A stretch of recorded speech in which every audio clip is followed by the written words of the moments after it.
Une pauvre petite fille vendait des fleurs dans la rue et fut humiliée par un groupe d'hommes jusqu'à ce qu'un jeune milliardaire apparaisse et change sa vie. Avant de commencer l'histoire, n'oubliez pas de laisser un like et de vous abonner à la chaîne pour voir plus d'histoires comme celle-ci. Ce jeudi soir-là, la neige tombait en légers flocons, ce genre de neige qui nimbe la ville d'une lueur particulière, comme si quelqu'un avait saupoudré de sucre les immeubles et les trottoirs. La lumière des réverbères se reflétait sur le sol humide, dessinant des miroirs dorés sur l'asphalte sombre. Sur la 5e avenue, la circulation était incessante, même à cette heure tardive. Des gens pressés, vêtus des élégants manteaux et chargés de sacs de course, se déplaçaient entre les restaurants de luxe et les boutiques onéreuses restées ouvertes pour les fêtes de fin d'année. Le bruit des voitures et le bourdonnement des conversations formaient la bande-son urbaine typique d'une soirée d'hiver. Au milieu de cette scène, Mav semblait invisible. C était une fillette trop menue pour ses 6 ans, tenant un petit panier de fleurs entre ses mains. Elle portait un manteau rouge délavé auquel il manquait 2 boutons et un bonnet gris qui dissimulait en partie ses cheveux bruns en désordre. Ses joues étaient roses de froid, mais ses yeux verts restaient vifs, balayant le trottoir des un côté à l'autre, à la recherche des éventuels clients. Les lumières des vitrines se reflétaient sur son visage, soulignant la pâleur de sa peau et ses petites lèvres gercées par le vent glacial. Ses mains, protégées uniquement par des mitaines de laine, serraient le panier comme s'il agissait d'un trésor.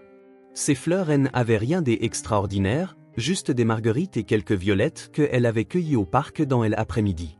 Elles étaient nouées avec un mince bout de ficelle, formant de petits bouquets improvisés, mais Mav les tenait comme des trésors rares, les tendant timidement à quiconque passait. « Des fleurs, monsieur ? Des fleurs, madame ?» Sa voix n'était qu'un murmure, aisément étouffé par le brouhaha de la ville. Personne ne s'arrêtait. Personne ne regardait. C'était comme si Mav n'existait pas dans cet univers de manteaux coûteux et de rendez-vous importants. Les gens, évitaient automatiquement, certains lui jetant des regards apitoyés, des autres ignorant simplement sa présence, comme si ignorer la pauvreté pouvait la faire disparaître. La petite fille y était déjà habituée. Elle se déplaçait le long du trottoir avec la résilience des invisibles, ceux que la ville avale puis feint d'ignorer. De temps en temps, elle s'arrêtait pour souffler sur ses mains, tentant de les réchauffer avant de reprendre sa proposition de fleurs. De l'autre côté de la rue, les portes du Letty, l'un des restaurants les plus chers de la ville, s'ouvrirent. Un groupe de 4 hommes en costume en sortie, parlant fort, serviette encore à la main et une odeur de vin coûteux flottant dans leur haleine. Ils traversèrent la rue en direction du parking, riant encore d'une blague partagée pendant le dîner. Mav les vit approcher, rassemblant tout son courage, marcha vers eux. Peut-être étaient-ils de bonne humeur après leur repas onéreux. Peut-être voudraient-ils offrir des fleurs à leurs épouses. Peut-être, juste peut-être, serait-ce le moment où elles vendraient enfin quelque chose. « Des fleurs, monsieur ? Seulement 5 $, dit-elle, la voix un peu plus forte que des habitudes, s'efforçant de couvrir le vacarme de la rue. Un des hommes, le plus grand, s'arrêta et baissa les yeux. Une seconde, Mav crut qu'elle allait enfin vendre son premier bouquet de la soirée. Mais le sourire qui se dessina sur le visage de l'homme n'était pas aimable. Il était condescendant, presque cruel. « Regardez ça, les gars. On a une petite vendeuse ici. » Il se pencha vers Mav, son haleine chaude mêlée à l'odeur de vin cher. « Où as-tu trouvé ces fleurs, petite ? Elles sont si moches que quelqu'un t'a payé pour t'en débarrasser ?» Les autres éclatèrent de rire, s'arrêtant en cercle autour d'elle. Mav recula, mais sentit le mur froid d'un immeuble dans son dos. Elle était coincée. « Je les ai cueillis dans le parc, » répondit-elle, la voix légèrement tremblante. Son regard tomba sur ses propres pieds, chaussés de bottes usées et mouillés par la neige. « Dans le parc ? Et tu t'attends à ce que quelqu'un paie pour ces mauvaises herbes ?» dit un autre homme, désignant le panier avec dédain. Il ajusta ses lunettes coûteuses sur son nez et rit. « C'est tellement pathétique que c'est en est drôle. 5 $ pour ça ?» ajouta un troisième, se tournant vers ses amis avec une expression des horreurs théâtrales. Même les sans-abri n'en voudraient pas gratuitement. Les rires redoublèrent, attirant les regards curieux des passants, mais personne ne s'arrêta pour aider. Personne ne le faisait jamais. Le 4e homme, plus petit et le visage rougi par l'alcool, tendit la main et toucha une des fleurs, tirant assez fort pour abîmer le petit pétale blanc. « Regarde ça. Elles sont presque mortes. La seule chose plus triste que ces fleurs, c'est celui qui essaie de les vendre. Il agita la fleur devant le visage de Mav avant de la laisser tomber au sol et de l'écraser délibérément. Mav serra le panier contre sa poitrine, comme pour protéger les fleurs restantes. Un nœud se forma dans sa gorge et ses yeux commencèrent à brûler. Elle savait qu'elle ne devait pas pleurer. Pleurer ne faisait que empirer les choses. Pleurer montrait de la faiblesse, et dans la rue, la faiblesse était dangereuse. Mais Hélène avait que 6 ans, et les larmes vinrent quand même. Peut-être devrions-nous toutes les acheter et les jeter à la poubelle. Rendre service à l'humanité, dit le premier homme, provoquant de nouveaux rires. Personne ne devrait avoir à regarder ces choses. Ou peut-être devrions-nous lui apprendre à faire de vrais arrangements, suggéra l'homme aux lunettes, se penchant plus près, envahissant l'espace personnel de Mav. Leçon numéro 1, les fleurs mortes ne valent rien. Les rires s'intensifièrent. Les gens les contournaient, certains détournant le regard, des autres jetant des coups d'œil curieux, mais personne n'intervenait. Ce n'était qu'une autre scène urbaine, un autre moment de cruauté ordinaire que la ville avalait quotidiennement. Mav sentit les premières larmes couler sur son visage, se mêlant aux flocons de neige qui fondaient sur ses joues roses. Elle tenta de les essuyer rapidement avec la manche de son manteau, mais de nouvelles larmes remplacèrent les anciennes. Et, elle pleure maintenant, nota l'homme au visage rouge, se penchant davantage. Peut-être devrions-nous lui parler des normes de qualité. Ou peut-être qu'elle devrait retourner à l'école et apprendre quelque chose d'utile, riait l'homme de grande taille, en supposant qu'elle aille à l'école, bien sûr. Mav ne put retenir plus longtemps ses sanglots. Ses petites épaules tremblaient alors qu'elle essayait de se faire encore plus petite, comme si elle pouvait disparaître entre les fissures de l'asphalte. Les fleurs dans son panier semblaient se faner davantage sous le poids des rires cruels. C'est alors qu'une voix différente trancha la scène, 50 $ pour toutes les fleurs. La voix était calme, mais elle portait une autorité qui fit se retourner simultanément les 4 hommes. Debout à quelques pas se tenait Silas Mercé, vêtu des par-dessus sombre et d'une écharpe grise.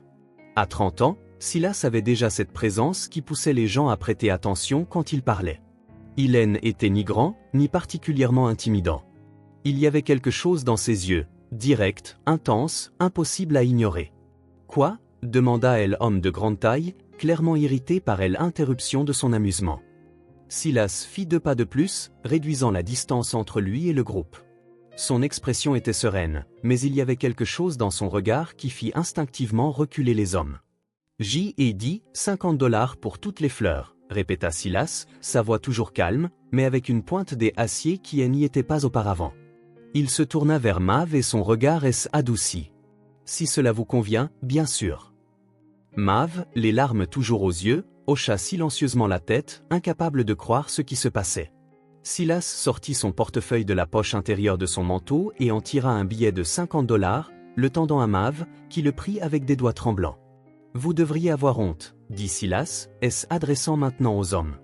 Il n'y avait aucune colère dans sa voix, juste une déclaration simple et directe, ce qui, d'une certaine manière, la rendait encore plus percutante. 4 hommes adultes contre une enfant. C'est ce que vous appelez vous amuser ? L'homme de grande taille ouvrit la bouche pour répliquer, mais Silas continua, toujours calme. Quel genre d'homme se sent mieux en faisant pleurer un enfant ? Quel genre de courage est cela ? Il secoua la tête, comme s'il méditait sur une énigme particulièrement décevante. Regardez-vous. Costume cher, montre de luxe, sortant d'un restaurant où vous avez probablement dépensé plus pour un repas que ce que cette fille voit en un mois. Et pourtant, vous avez besoin de rabaisser une enfant pour vous sentir supérieur. Le silence qui suivit fut lourd. Les 4 hommes semblaient maintenant mal à l'aise, évitant le contact visuel direct avec Silas ou Mav. Quelques passants ralentirent le pas, observant la scène se dérouler. Et, on plaisantait juste, marmonna finalement l'homme aux lunettes, ajustant sa cravate comme si elle était soudainement devenue trop serrée. Ouais, juste une blague, ajouta l'homme au visage rouge, faisant déjà un pas en arrière. On ne voulait blesser personne. Une blague, répéta Silas en haussant un sourcil. Intéressant. Ça n'a juste pas l'air très drôle pour elle, n'est-ce pas ? Il désigna Mav, qui était toujours plaqué contre le mur, tenant son panier maintenant vide contre sa poitrine comme un bouclier. Écoutez, mec, on n'a pas besoin de ça, dit l'homme de grande taille, clairement agacé mais aussi mal à l'aise. Allons-y, les gars. Ouais, on devrait y aller, acquiesça rapidement l'un des autres. Il se fait tard. Ils commencèrent à s'éloigner, marmonnant entre eux. L1DE jeta un bref regard en arrière, comme pour dire quelque chose d'autre, mais changea des avis en rencontrant le regard inébranlable de Silas. C'était juste une blague, répéta elle, homme de grande taille en s'éloignant, comme il avait besoin de se convaincre autant que les autres. Silas attendit qu'il soit assez loin avant de se tourner complètement vers Mav. Il s'agenouilla pour être à sa hauteur, gardant une distance respectueuse. « Ça va ?» demanda-t-il doucement. Mav hocha la tête, serrant toujours le billet de $50 comme si elle ne pouvait croire qu'il était réel. Ses yeux verts étudiaient Silas avec prudence, mais aussi avec une gratitude hésitante. « Merci, murmura-t-elle, sa voix presque inaudible. « Pas besoin de me remercier, répondit Silas avec un doux sourire. En fait, c'est moi qui devrais vous remercier. J'y ai cherché des fleurs toute la journée et je n'en ai trouvé aucune des aussi jolies que les vôtres. » Un petit sourire apparut sur le visage de Mav, bref mais sincère, avant de disparaître à nouveau derrière des années de méfiance apprises dans la rue. « Il fait froid ici, » commenta Silas, remarquant qu'elle tremblait légèrement. « Il y a un café au coin de la rue. Voudriez-vous prendre un chocolat chaud avant de rentrer chez vous? Ils servent les meilleurs guimauves de la ville. » La fillette hésita, étudiant le visage de Silas comme pour y chercher le moindre signe de danger ou de tromperie. La rue avait appris à Mav que la gentillesse venait rarement sans contrepartie. Mais il y avait quelque chose dans les yeux de cet étranger, une honnêteté simple, une compassion sincère, qui la fit hocher timidement la tête. « J'aime le chocolat chaud, » dit-elle, sa voix faible mais un peu plus assurée. Le café du coin, chaleureux et accueillant, baignait dans des lumières ambrées qui projetaient une lueur dorée sur les tables en bois sombre. La chaleur enveloppa Mav comme une étreinte dès qu'elle entra, lui faisant réaliser à quel point il faisait froid dehors. Odeur de cannelle et de chocolat emplissait l'air, se mêlant à arôme du café fraîchement moulu. Silas choisit une table près de la fenêtre, où il pouvait observer la neige tomber. Il aida Mav à retirer son manteau humide et le suspendit soigneusement au dossier de la chaise à côté de son propre par-dessus. « 2 chocolats chauds, s'il vous plaît, » dit Silas à la serveuse lorsqu'elle approcha, avec des guimauves supplémentaires, ajouta-t-il en lançant un regard complice à Mav. Un sourire timide apparut sur le visage de la fillette, le premier que Silas voyait, avant de s'effacer rapidement derrière cette expression prudente qui semblait étrangement mature pour quelqu'un des aussi jeunes. « Alors, commença Silas après le départ de la serveuse, tu aimes les fleurs ?» Ce n'était pas une question, mais Mav hocha quand même la tête. « Ma préférée, c'est la marguerite, » dit-elle après un moment, sa voix si douce qu'il dut se pencher pour l'entendre. Elles sont fortes. Elles poussaient n'importe où. Il y avait quelque chose de profondément émouvant dans la façon dont elle le disait, comme si elle décrivait non seulement les fleurs, mais elle-même, une petite survivante épanouissant dans des conditions qui en auraient vaincu plus d'un. Quand les boissons arrivèrent, Mav enroula ses 2 mains autour de sa tasse, comme pour en absorber chaque parcelle de chaleur. Elle souffla dessus avec précaution avant de prendre une petite gorgée. Ses yeux s'écarquillèrent légèrement au goût. « C'est bon ?» demanda Silas. Elle hocha la tête, prenant une 2e gorgée plus ample. Le silence entre eux n'était pas inconfortable. C'était le genre de silence qui existe entre 2 personnes qui n'ont pas besoin de remplir chaque seconde de mots. Un silence des acceptations mutuelles. Silas la regardait boire, remarquant des détails que Hélène n'avait pas vus dans la rue. La petite déchirure à la manche de sa blouse, soigneusement recousue avec du fil d'une autre couleur. Le pansement improvisé sur son index. La façon dont ses yeux vérifiaient constamment les issues du lieu, une habitude de survie difficile à perdre. Comment ses yeux paraissaient tellement plus vieux que 6 ans. « Tu vends des fleurs tous les jours ?» demanda-t-il, gardant sa voix neutre. Mav interrompit sa boisson et considéra la question, comme si elle pesait ce qu'elle pouvait partager avec cet étranger qui lui avait montré de la gentillesse. « Quand il ne fait pas trop froid, » répondit-elle finalement. « Ou qu'il ne pleut pas. Les gens n'achètent pas de fleurs quand il pleut. » Silas hocha la tête, comme si cela avait tout son sens. « Et pourquoi vends-tu des fleurs ?»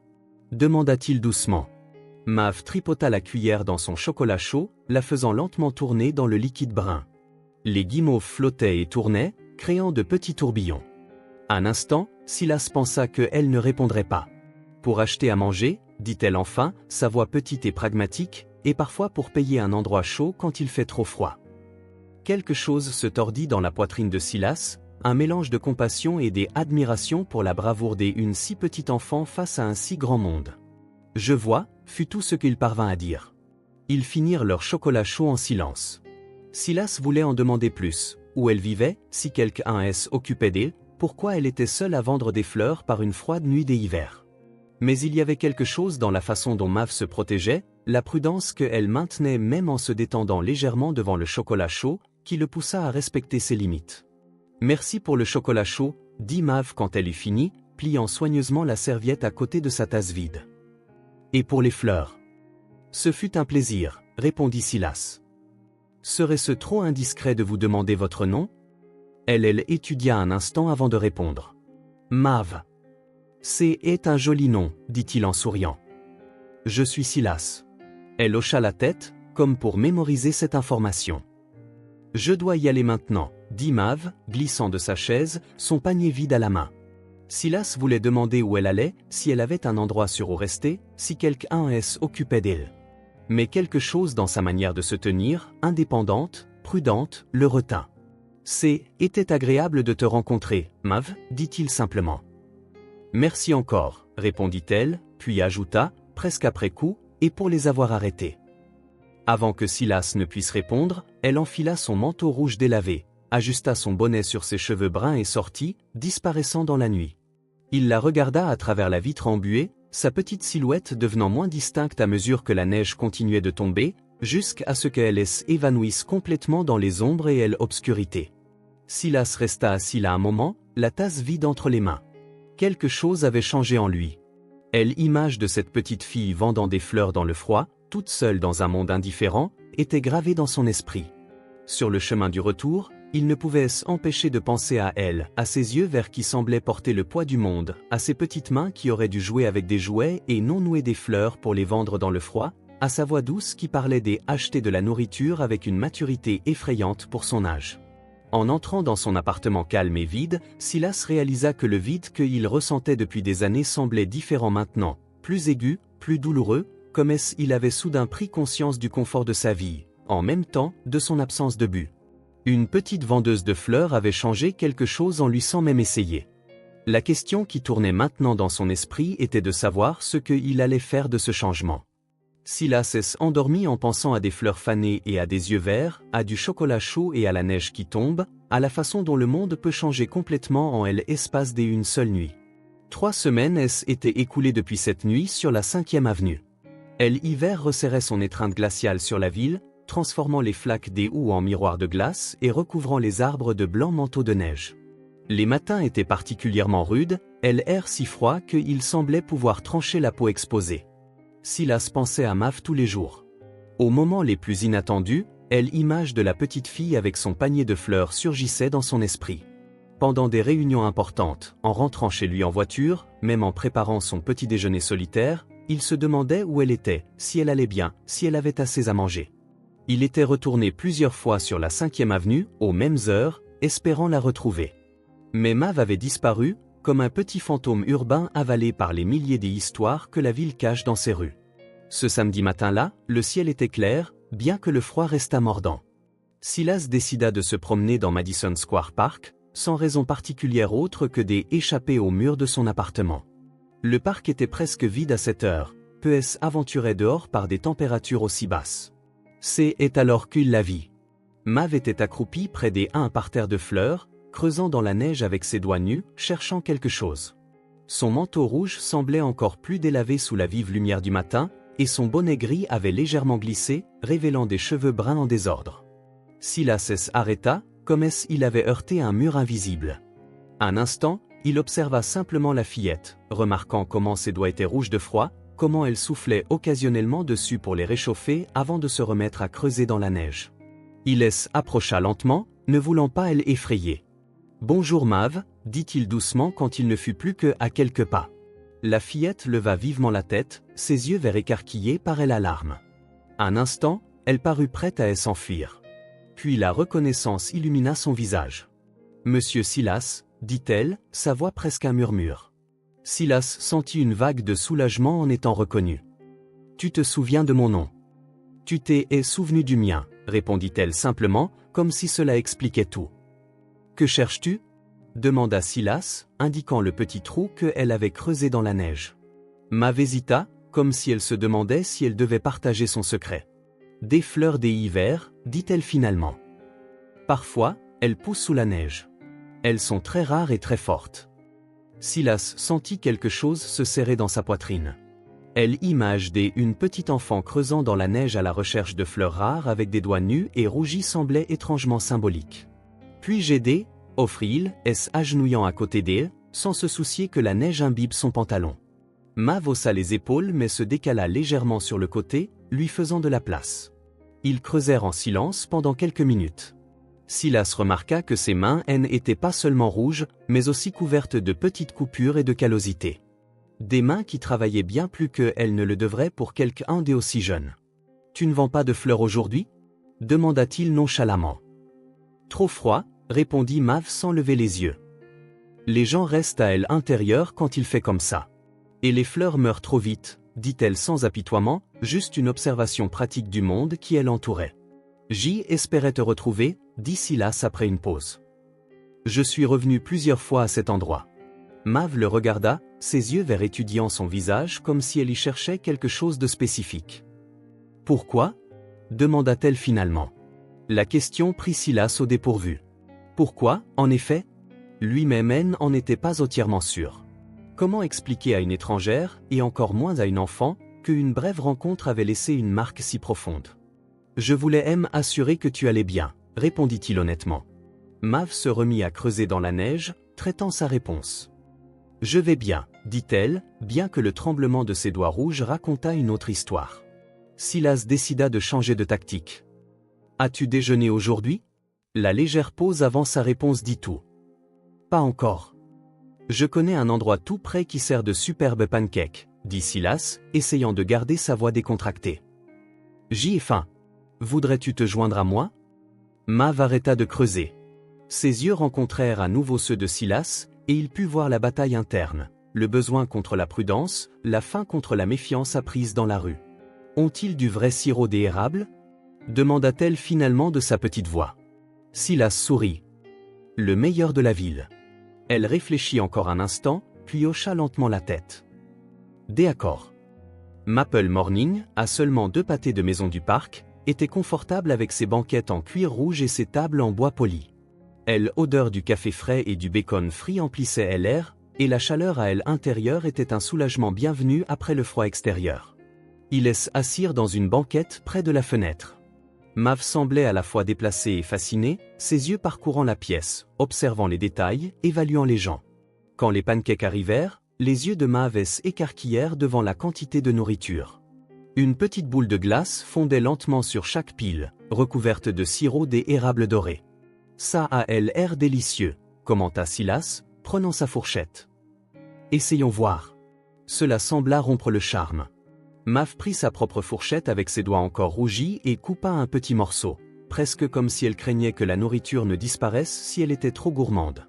Quand la première bouchée toucha sa langue, son visage changea. Un sourire sincère, le premier que Silas voyait vraiment, illumina ses traits, la faisant brièvement ressembler en tout point à l'enfant de 6 ans qu'elle était. Bon, demanda Silas, bien que la réponse fût évidente sur son visage. Mav hocha la tête avec enthousiasme, coupant un deuxième morceau légèrement plus gros. Puis-je te demander quelque chose ? dit Silas après un moment. Mav le regarda, méfiante mais curieuse. Elle hocha la tête. Où habites-tu ? La fillette baissa le regard, fixant la table. Ses petits doigts traçaient des motifs invisibles sur la surface polie. Différents endroits, répondit-elle finalement. Parfois le refuge de la 28e rue, mais ils ne te laissent pas rester pendant la journée, seulement la nuit. Et ils ont beaucoup de règles. Et quand tu n'es pas au refuge ? demanda Silas doucement. Mav haussa les épaules. Je trouve des endroits. Il y a un coin derrière la laverie automatique qui est chaud à cause des machines, et la bibliothèque me laisse rester à l'intérieur quand il fait vraiment froid si je reste silencieuse. Elle le disait comme il était tout à fait normal pour une enfant de 6 ans de naviguer seule dans le système de survie de la ville. Et tes parents ? Silas hésita, ne voulant pas insister mais ayant besoin de comprendre. Quelque chose changea sur le visage de Mav. Une ombre passa dans ses yeux verts, un léger durcissement de ses lèvres. « Ma maman est partie », dit-elle simplement. Elle est tombée très malade et puis elle est partie au ciel. C'est ce que la dame du refuge m'a dit. Silas sentit son cœur se serrer. « Je suis désolé, Mav. Ce n'est pas grave, répondit-elle avec cette résignation qui n'avait pas sa place chez une enfant si jeune. Ça fait presque 1 an. Et ton père demanda Silas, bien qu'il soupçonnât la réponse. Jamais connu, dit Mav sans émotion. C'était juste maman et moi, et maintenant c'est juste moi. Les mots restèrent suspendus entre eux, simples et dévastateurs dans leur vérité crue. Je devrais retourner au parc, dit Mav, regardant le soleil monter plus haut dans le ciel. Puis-je venir avec toi? Demanda Silas. J'aimerais voir si nous pouvons trouver ces fleurs des hivers. Mav elle étudia un instant, comme pour jauger sa sincérité. Si tu veux, dit-elle finalement, mais c'est ennuyeux de juste creuser dans la neige. Je ne pense pas que ce serait ennuyeux, répondit Silas honnêtement. Ainsi commença une routine qui, au cours des semaines suivantes, deviendrait le centre de la vie de Silas. Chaque jour, il retrouvait Mav à Madison Square Park. En semaine, c'était en fin d'après-midi, après qu'il eût quitté le travail. Le week-end, ils se rencontraient le matin et passaient des heures ensemble. Ils commençaient toujours par un repas. Silas remarqua comment Mav commençait progressivement à manger plus, comment la couleur revenait lentement sur ses joues, comment ses yeux devenaient plus brillants. Dans le parc, il l'accompagnait dans ses expéditions. Il cherchait des fleurs cachées sous la neige, observait les oiseaux, nourrissait les écureuils. Mav connaissait chaque recoin du parc, chaque cachette secrète, chaque endroit où la faune urbaine se rassemblait. Silas découvrit que Hélène avait jamais été à l'école. Sa mère lui avait appris les bases. Elle savait lire un peu, connaissait quelques chiffres, mais ses connaissances les plus impressionnantes concernaient la nature. Elle identifiait les oiseaux à leur chant, connaissait les habitudes des petits animaux du parc, reconnaissait quelles plantes pouvaient survivre à l'hiver rigoureux. « Comment sais-tu tout ça ?» demanda Silas un jour, alors qu'ils observaient un cardinal rouge vif sur la neige blanche. « En regardant, répondit simplement Mav. Et ma maman aime à montrer.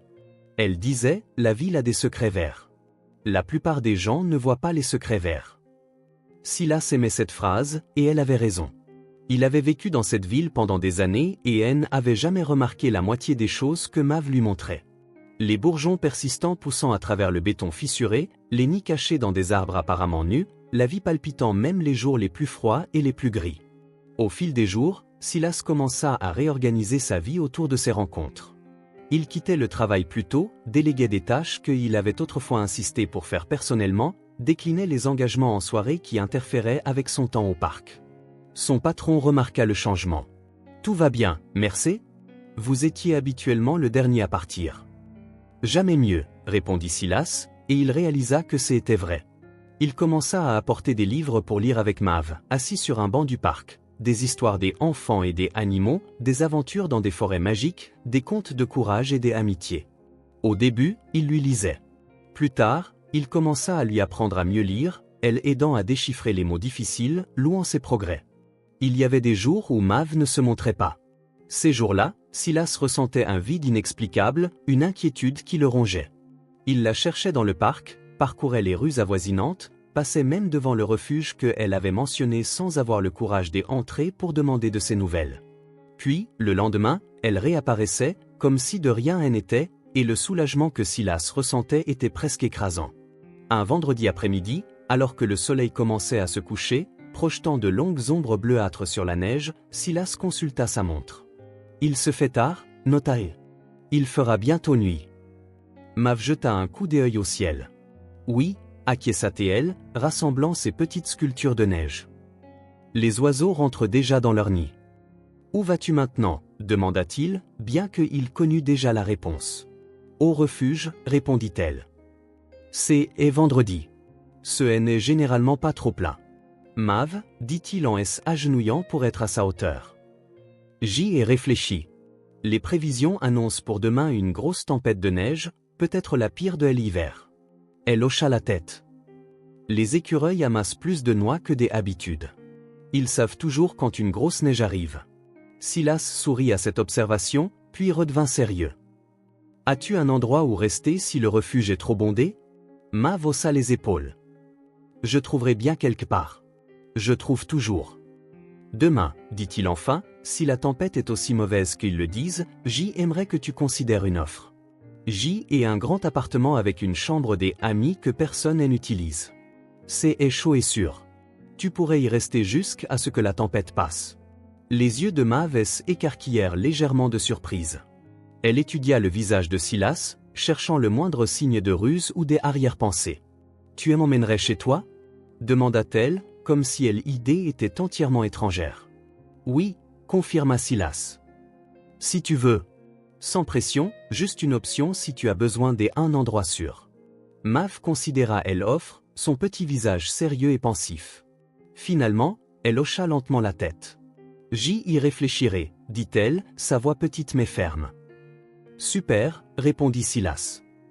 On se retrouve ici, à l'endroit habituel, vers midi. Midi, confirma Maeve. Ils se dirent au revoir à l'entrée du parc, Maeve se dirigeant d'un côté vers le refuge, et Silas de l'autre vers son appartement vide. Il regarda la petite silhouette éloignée, son manteau rouge délavé se détachant sur la neige blanche, jusqu'à ce qu'elle tourne un coin et disparaisse de sa vue. En rentrant chez lui, Silas ressentit un mélange d'espoir et d'appréhension. Peut-être que demain, il pourrait offrir à Maeve un véritable abri contre la tempête. La ville affrontait la pire tempête de neige de l'hiver. Des énormes flocons tombaient sans discontinuer depuis l'aube, accumulant dans les rues, transformant les trottoirs en pistes glissantes et rendant les déplacements difficiles. Le froid était mordant, du genre à vous glacer jusqu'aux os, et même ceux bien préparés à un hiver brutal se hâtaient de trouver refuge. Silas observait depuis la fenêtre de son bureau au 30e étage le monde en dessous se transformer en une mer blanche.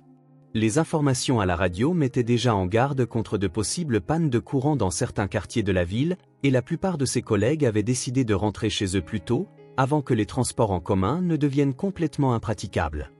Mais Silas avait un engagement qu'il ne pouvait reporter. À midi, il serait à Madison Square Park, comme promis. Son esprit revenait sans cesse à cette petite silhouette au manteau rouge délavé, seule dans la tempête. Viendrait-elle au parc par ce temps? Avait-elle trouvé un abri? Inquiétait-il trop ou pas assez?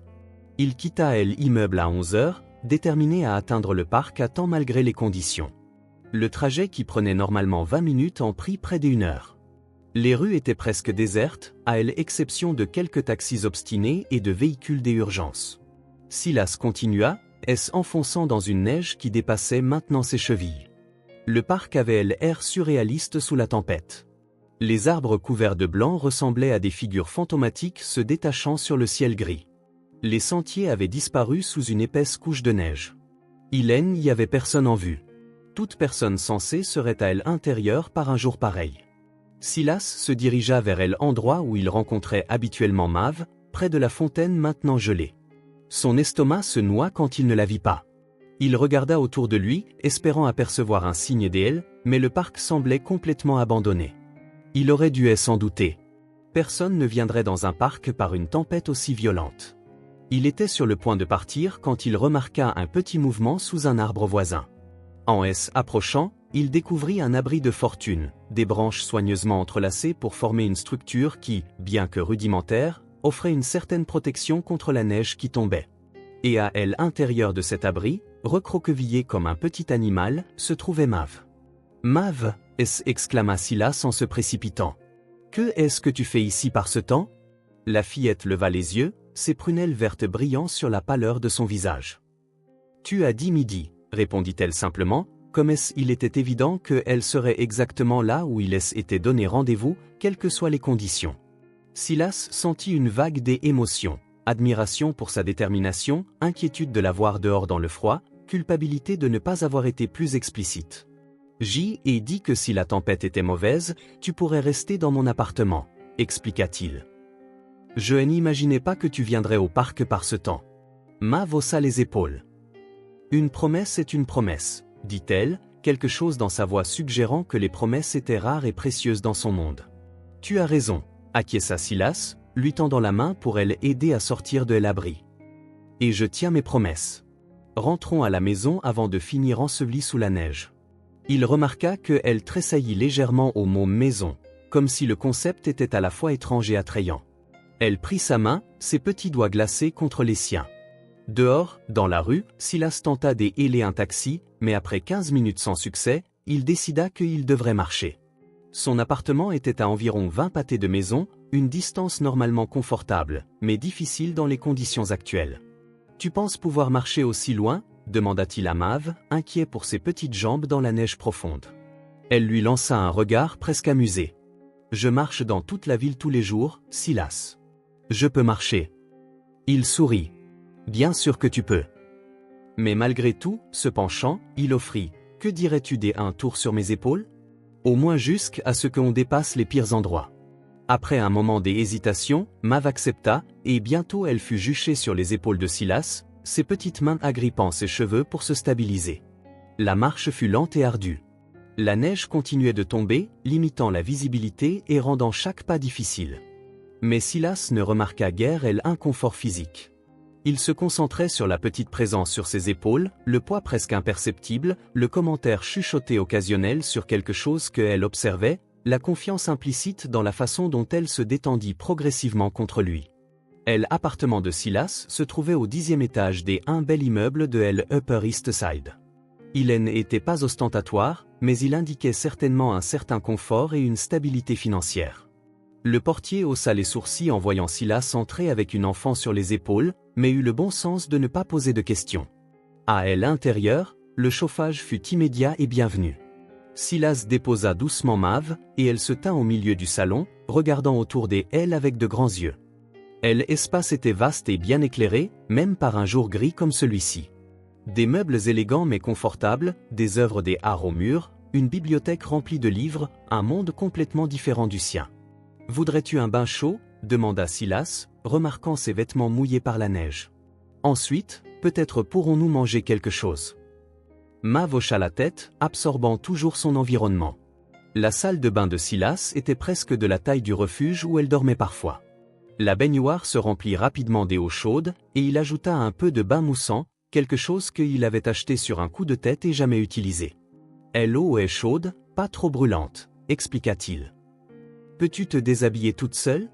Mav hocha la tête, un peu de couleur revenant sur ses joues. « Je vais laisser des serviettes ici et un de mes t-shirts pour que tu le mettes après. Prends tout ton temps. Je serai dans la cuisine à préparer quelque chose de chaud à manger. » Il ferma la porte de la salle de bain, laissant la fillette à son intimité, mais resta à proximité, prêt à aider si elle avait besoin de quelque chose. Dans la cuisine, Silas prépara une simple soupe de légumes, carottes, pommes de terre, oignons, tout ce qu'il trouva dans le réfrigérateur. L'arôme emplit bientôt l'appartement, apportant un sentiment de normalité à une situation loin d'être ordinaire. Après environ 20 minutes, Mav apparut à la porte de la cuisine. Le t-shirt de Silas lui allait comme une robe, lui arrivant jusqu'aux chevilles.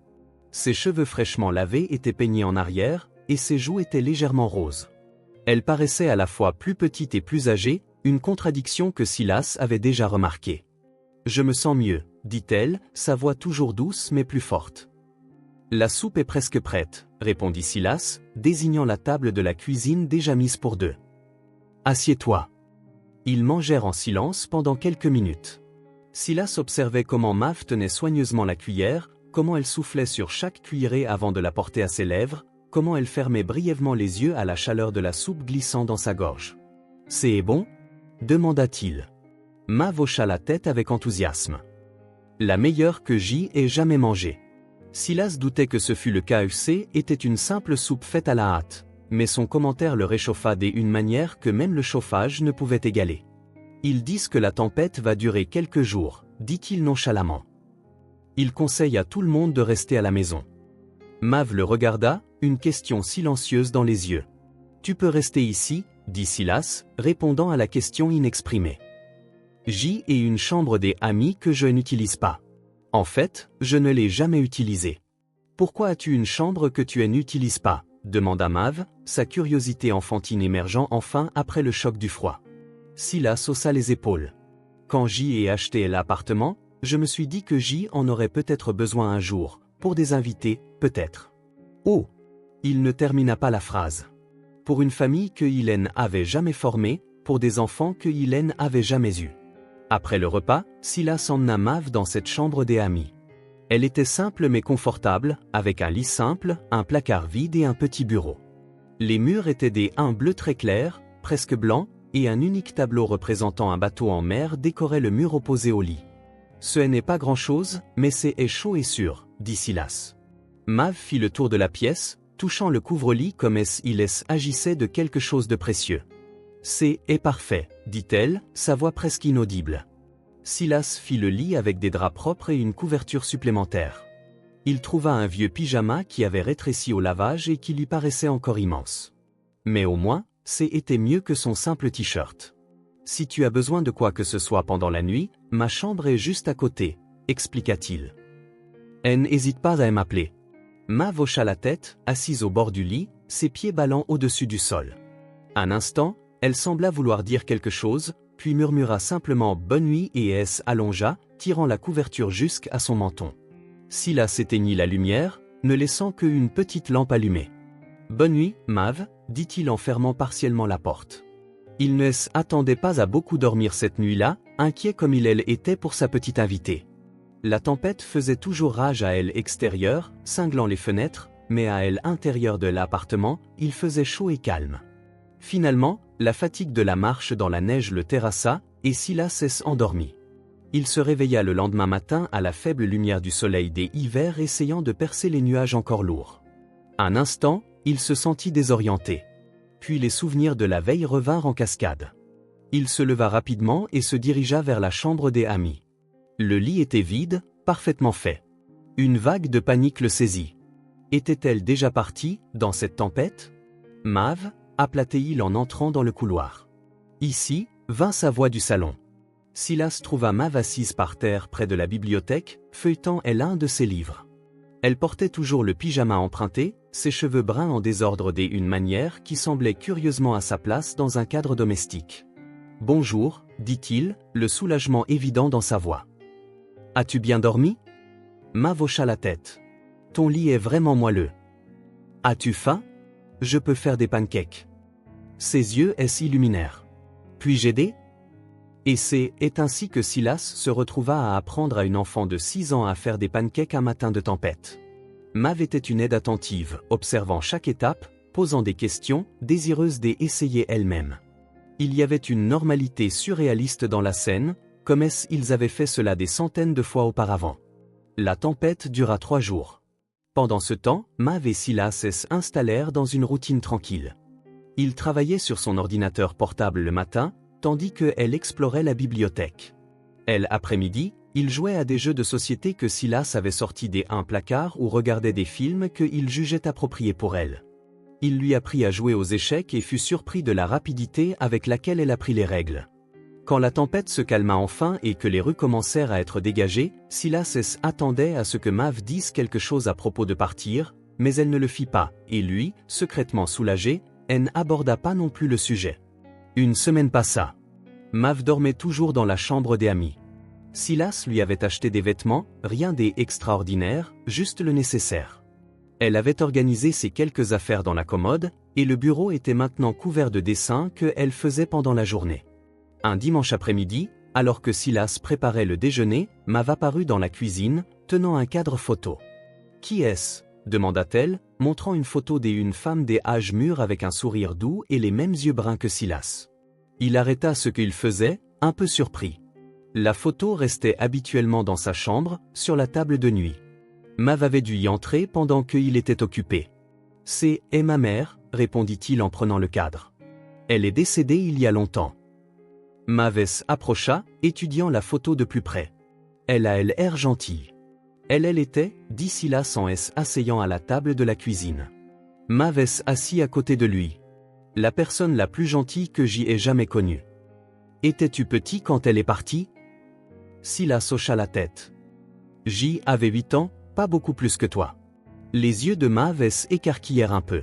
« Comme ma maman. »« Oui, » acquiesça Silas. « Comme ta maman. » Il y eut un moment de silence, non pas inconfortable, mais chargé d'une compréhension mutuelle qui dépassait les mots. « Que s'est-il passé après » demanda finalement Mav. « Quand elle est partie. » Silas prit une profonde inspiration. Il n'avait pas parlé de cela depuis des années. « Mon père est occupé de moi. » Il est un homme très occupé, très concentré sur son travail. Il a fait de son mieux, mais ce n'était pas pareil. Elle te manquait. Ce n'était pas une question, mais Silas répondit quand même. Tous les jours. Elle me manque encore. Mav toucha doucement la photo. Moi aussi. Ma maman me manque. Bien sûr que elle te manque, dit Silas doucement. Et elle te manquera toujours. Ce n'est pas mal. Tu sais, cela signifie que l'amour que nous ressentons pour elles est toujours là. Il toucha sa propre poitrine. Mav imita le geste, plaçant sa petite main sur son cœur. Ses yeux étaient humides, mais elle ne pleura pas. Puis-je remettre la photo à sa place ? Demanda-t-elle en ramassant soigneusement le cadre. Bien sûr, répondit Silas. Ou si tu veux, nous pouvons la mettre dans le salon. Comme ça, tu pourras la voir quand tu voudras. Mav réfléchit un instant, puis hocha la tête. J'y aimerais bien. Ensemble, ils trouvèrent une place sur l'étagère du salon pour la photo de la mère de Silas. C'était un petit ajustement dans l'appartement, mais cela signifiait quelque chose de plus grand. La reconnaissance d'une histoire partagée, d'une perte commune, d'une compréhension qui allait au-delà des mots. Cette nuit-là, quand Silas vérifia Mav avant de se coucher, il la trouva encore éveillée, regardant par la fenêtre la ville enneigée. « Tout va bien ?» demanda-t-il en s'arrêtant à la porte. Mav se tourna. « Silas, penses-tu qu'il est possible d'avoir deux mamans, une au ciel et une dans ton cœur ?» La question le prit au dépourvu, mais il répondit honnêtement, « Je pense que nos cœurs ont de la place pour beaucoup de gens que nous aimons, qu'ils soient ici ou non. » Elle parut satisfaite de cette réponse et se mit au lit. Silas remonta la couverture sur elle et lui souhaita bonne nuit. En quittant la pièce, il réalisa que quelque chose de fondamental avait changé entre eux. Le lien qui avait commencé cette nuit des hivers sur la 5e avenue était approfondi en quelque chose de plus fort, de plus permanent, et il sut, avec une certitude qu'il ne pouvait expliquer, que Mav ne retournerait pas dans la rue. Cette chambre, restée vide si longtemps, avait enfin trouvé sa raison d'être. 3 mois étaient écoulés depuis la grande tempête de neige. L'hiver cédait enfin la place à un printemps timide, avec de petits bourgeons verts émergeant dans les parcs et les parterres de fleurs de la ville. L'appartement de Silas, autrefois soigneusement organisé et quelque peu impersonnel, portait désormais les signes indubitables de la présence de Mav. Une paire de baskets colorées dans le couloir, des livres pour enfants sur l'étagère du salon, des dessins épinglés au réfrigérateur avec des aimants. La routine qu'ils avaient créée fonctionnait étonnamment bien. Silas emmenait Mav à l'école le matin, un petit établissement privé qui avait accepté de l'inscrire en milieu des années après quelques appels téléphoniques et un don généreux. L'après-midi, il la récupérait, et ils passaient le reste de la journée ensemble, faisant les devoirs, cuisinant ou simplement parlant des petits événements de la journée. Mais la vie professionnelle de Silas entrait dans une phase critique. La société des investissements où il travaillait négociait une fusion majeure. En tant que directeur financier, sa présence était indispensable. Les longues journées au bureau devinrent inévitables. Pour la première fois depuis l'arrivée de Mav, il se retrouva à devoir rester au travail au-delà de l'heure de sortie de l'école. « Je vais devoir rester tard au bureau ces prochains jours », annonça Silas pendant le dîner, essayant de paraître désinvolte. « Peut-être jusqu'à 21 ou 22 heures. » Mav se figea, sa fourchette à mi-chemin de sa bouche. Ses yeux verts, toujours si expressifs, révélaient quelque chose que Silas ne parvenait pas à déchiffrer complètement. Surprise, peur, résignation. « Ce n'est pas grave, » dit-elle, reportant son attention sur son assiette, sa voix petite et contrôlée. « Je me débrouillerai seul. »« Non, tu ne seras pas seul, » corrigea rapidement Silas. « J'y ai trouvé quelqu'un pour rester avec toi. Mademoiselle Parker, est une étudiante en enseignement, et elle est très recommandée. » Mav hocha la tête, toujours sans lever les yeux. « As-tu déjà fait ça avant ? » ?»« Quoi ? Engager une babysitter ? » ?»« Non. » Elle leva enfin les yeux.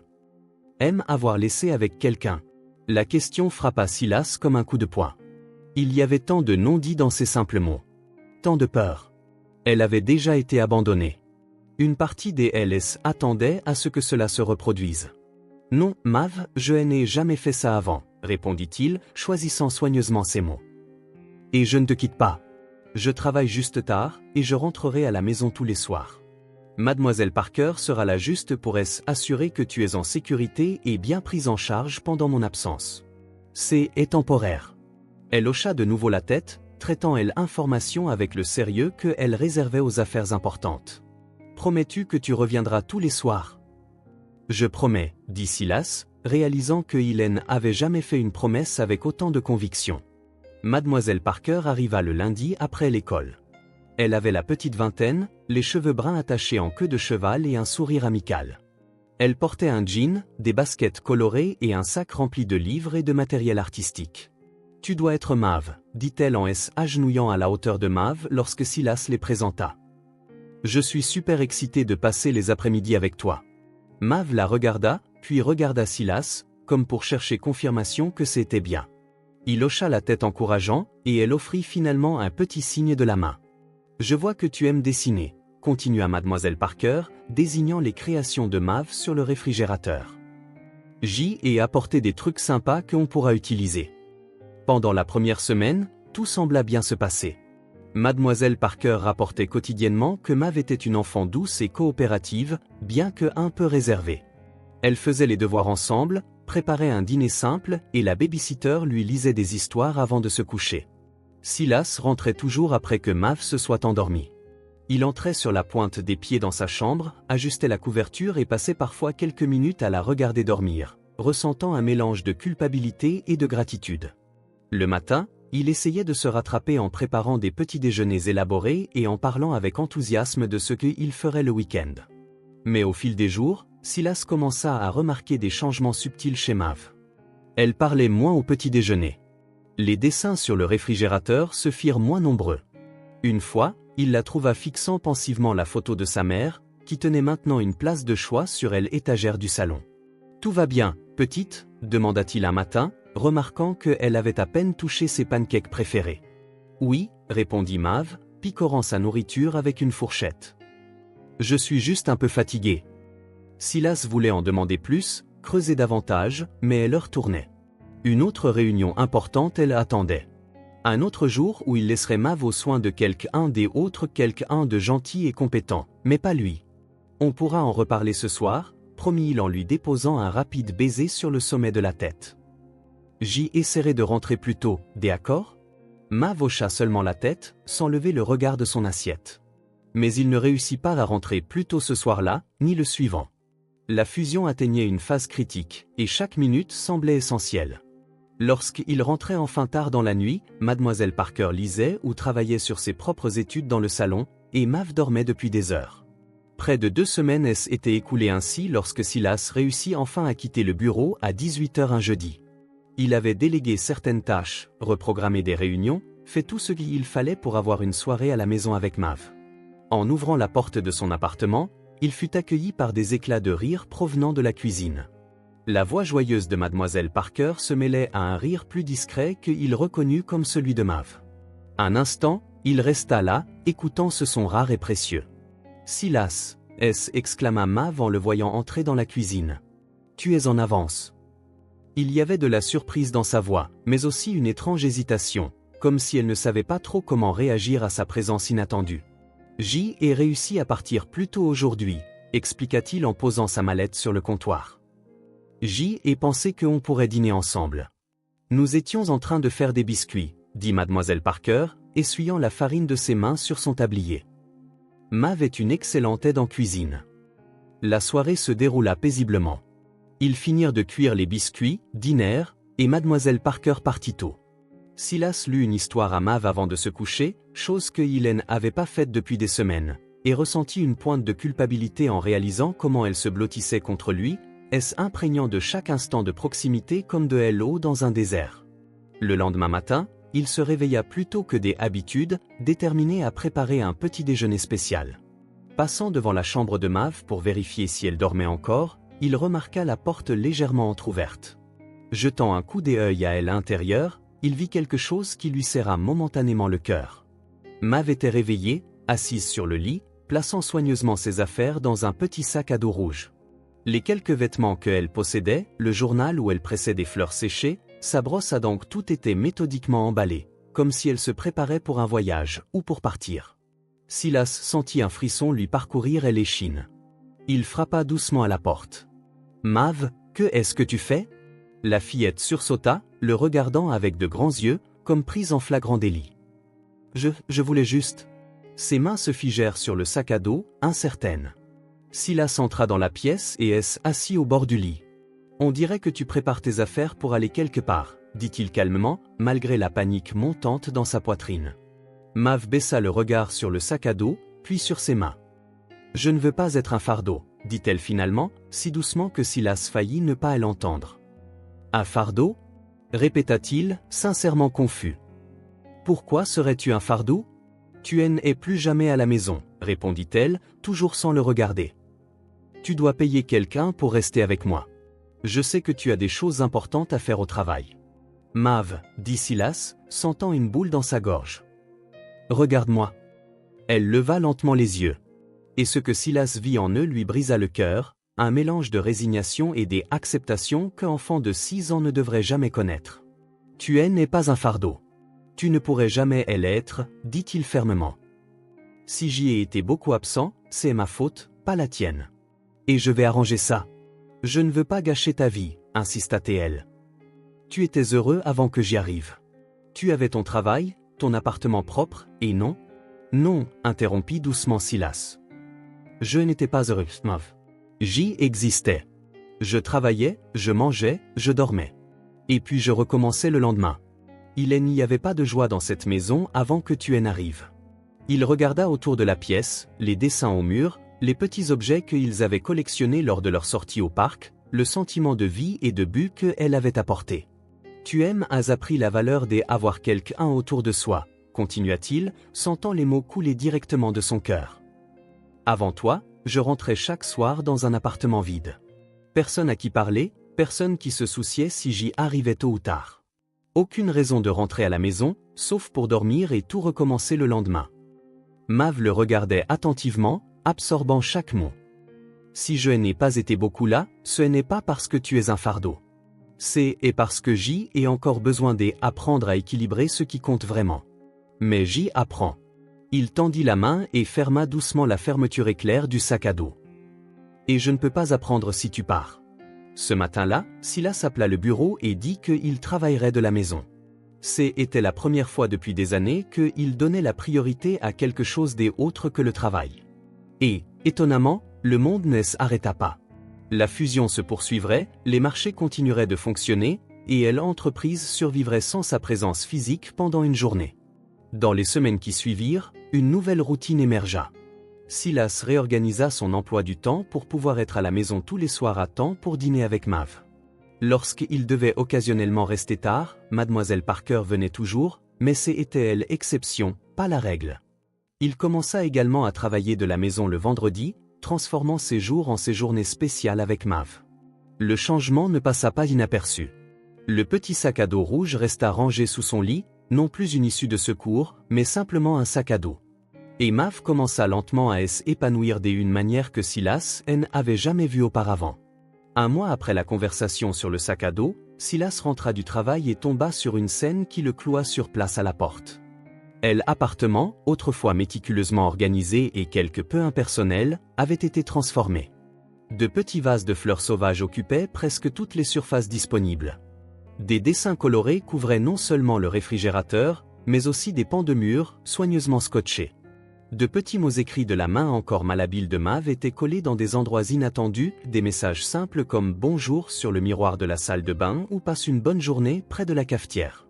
Au centre du salon, suspendue au-dessus du canapé, se trouvait une banderole faite à la main proclamant « Notre maison » en grandes lettres colorées, décorée de petites fleurs pressées. « Surprise !» exclama Mav, surgissant de derrière le canapé. « J'y ai décoré la maison. Mademoiselle Parker a aidé avec la banderole. »« Qu'est-ce que c'est et que tout ça ?» demanda Silas, sincèrement stupéfait en regardant autour de lui. « Tu as dit que j'y avais rendu cette maison meilleure. » expliqua Mav, soudain un peu nerveuse. Alors j'y ai pensé que je ferais plus. Pour qu'elle ressemble plus à une maison. Silas parcourut l'appartement du regard, observant chaque détail. Cet endroit, qui ne reflétait autrefois que sa vie solitaire et centrée sur le travail, pulsait maintenant de couleurs, de vie et de personnalité. Mav n'était pas simplement adaptée à sa maison. Elle avait complètement transformé. « Tu aimes ?» demanda-t-elle, la voix teintée d'anxiété face à son silence prolongé. « Si j'aime ?» répéta-t-il, sentant une oppression inattendue dans sa gorge. Mav, tu es parfait. Absolument parfait. Le sourire qui illumina son visage fut comme un lever de soleil. Dans chaque pièce, chaque recoin, Mav avait laissé sa marque, non pas de manière intrusive ou chaotique, mais avec une sensibilité qui respectait l'espace original tout en le rendant indéniablement leur. L'appartement, autrefois simple lieu de sommeil entre les journées de travail, était devenu un foyer vibrant et vivant. Cette nuit-là, en bordant Mav dans son lit, Silas réalisa que la petite fille qu'il avait trouvée vendant des fleurs dans le froid n'était pas, comme elle avait craint autrefois, la mauvaise enfant. Elle était exactement celle qui devait être là, transformant un appartement en foyer, comblant un vide dont il n'avait même pas soupçonné l'existence jusqu'à son arrivée. Et quand Mav murmura « Bonne nuit, papa », pour la première fois avant de s'endormir, Silas sut qu'ils avaient tous les deux enfin trouvé leur place. La sonnette retentit un mardi après-midi alors que Silas travaillait sur son ordinateur portable à la table de la cuisine et que Mav dessinait tranquillement en face de lui. C'était une scène domestique normale pour eux maintenant. Lui répondant à des emails pendant qu'elle créait de nouveaux mondes colorés sur papier, partageant occasionnellement un commentaire ou une question. Le son inattendu les fit tous les deux lever les yeux. Les visiteurs impromptus ne faisaient pas partie de leur routine habituelle. « Tu attends quelqu'un ?» demanda Mav, son crayon suspendu en LR au-dessus un dessin à moitié fini un jardin incroyablement fleuri. « Non, répondit Silas en fronçant les sourcils. « Ce doit être une erreur. Je reviens tout de suite. » Il ouvrit la porte et trouva une femme des âges mûrs aux cheveux grisonnants tirés en un chignon serré, des lunettes discrètes et un blazer bleu marine impeccablement repassé. Elle tenait un dossier en cuir et elle observait avec des yeux perçants qui semblaient cataloguer chaque détail. « Monsieur Mercé ?» demanda-t-elle, sa voix professionnelle et neutre. « Je suis Hélène Winters, du département des services à l'enfance. Pouvons-nous parler ?» Silas sentit comme si le sol venait de disparaître sous ses pieds. Il savait que ce moment finirait par arriver. Au cours des 6 mois écoulés depuis l'arrivée de Mav, des 4 mois depuis qu'elle avait commencé à l'école, il avait su que le système finirait par remarquer une enfant qui, officiellement, n'appartenait à nulle part. « Bien sûr, répondit-il, gardant sa voix calme malgré son cœur qui battait la chamade. « Entrez, je vous en prie. » Madame Winters franchit le seuil des un pas déterminé et des un regard observateur, évaluant l'appartement avec l'œil exercé de quelqu'un cherchant des signes de négligence ou d'inaptitude. Silas ferma la porte derrière elle, se demandant comment aborder au mieux la situation. « Je travaillais dans la cuisine, dit-il. Mav y est aussi, en train de dessiner. » Dans la cuisine, Mav avait arrêté de dessiner. Silas pouvait voir qu'elle était complètement immobile, comme un petit animal sauvage sentant un prédateur. Ses yeux verts s'écarquillèrent à la vue de elle étrangère à allure officielle, puis se tournèrent vers Silas, cherchant du réconfort. « Mav, voici Madame Winters », présenta Silas, essayant de garder sa voix neutre. « Elle travaille avec les enfants. » L'assistante sociale approcha de la table, souriant à Mav, un sourire professionnel qui n'atteignait pas tout à fait ses yeux. « Bonjour Mav. C'est un plaisir de te rencontrer, dit-elle. C'est un joli dessin. Je vois que tu aimes les fleurs. » Mav ne répondit pas. Son regard allait de Madame Winters à Silas, son expression inexprimée, « Est-ce sûr ?» « Tout va bien, » elle assura Silas.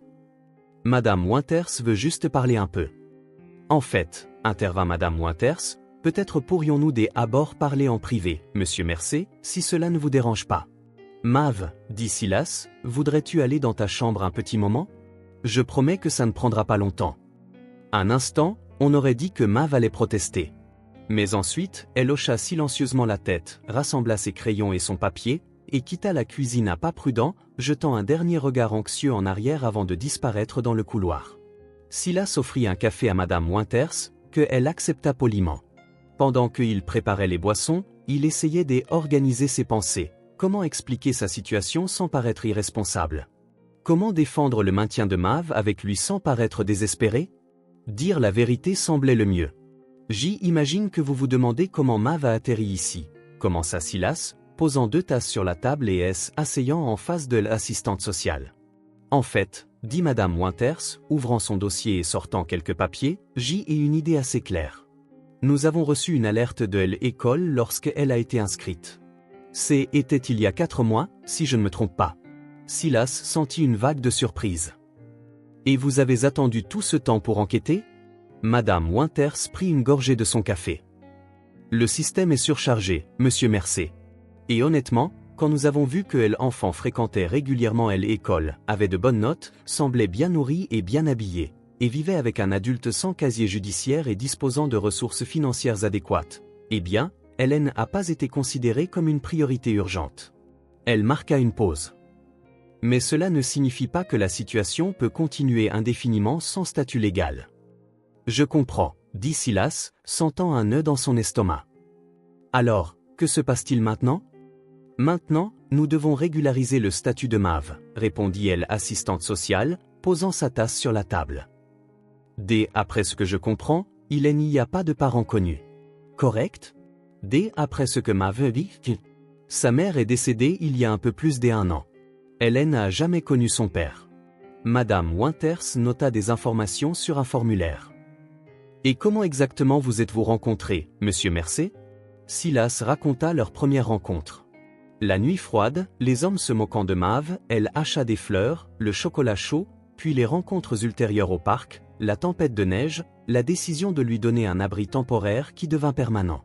Je suis pleinement conscient que J aurait dû contacter les autorités dès le début, conclut-il. Mais J avait peur qu'elle ne finisse dans le système de placement familial, souffrant peut-être plus qu'elle ne avait déjà fait. Et plus le temps passait, plus il fit une pause, cherchant les mots justes, plus J avait l'impression qu'elle avait sa place ici, avec moi. Madame Winters, elle étudia un long moment, son visage professionnel révélant peu de ses pensées. Monsieur Mercer, vous comprenez que recueillir un mineur sans autorisation légale est grave, n'est-ce pas ? Quelles que soient les intentions. Oui, répondit Silas, soutenant son regard. Et je suis prêt à faire tout ce qu'il faudra pour arranger les choses. Si cela signifie demander la tutelle légale, ou même adopter formellement. C'est précisément pour cela que je suis ici, en fait, pour entamer ce processus. Elle marqua une pause, et quelque chose dans ses yeux s'adoucit légèrement. Nous avons trop d'enfants dans le système et pas assez de familles d'accueil. Une enfant de l'âge de Mav, qui est déjà bien adaptée à un environnement stable, avec un tuteur financièrement capable et sans casier judiciaire. Il ne serait pas logique de la retirer ici juste à cause de problèmes bureaucratiques.